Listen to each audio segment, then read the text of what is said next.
So hello guys, welcome back to the new tutorial. In this tutorial, we are going to see how to make a calculated column in Power BI. So for this tutorial, I will be working with this employee data set. It has columns like first name, last name and city.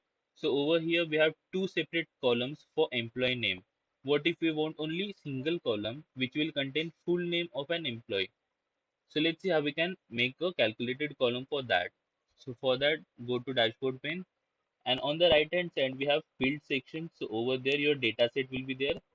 So right click on the data set and select new column. So for this you should know the basic of DAX. So over here first I will give the column name, let's say employee name. Now first thing I want is first name, and the column name you have to mention in square bracket. So first name, then I will put ampersand, and the first name and the last name should be separated by a space. So over here I'm putting one space, again I'm putting ampersand and the last name. So basically ampersand is used to concat two strings, two or more strings. So in this way we have successfully written the formula for employee name. Click on this tick,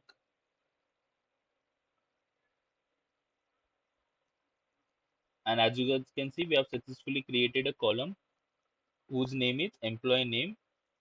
Now over here in the dashboard pane I have drag and drop a table. First I will select first name. So as you guys can see first name has come in the table, then last name, and then I will put employee name. So as you guys can see employee name contains all the full names of employees like Benjamin Russell and like this. So in this way one can make a calculated column from existing column in Power BI.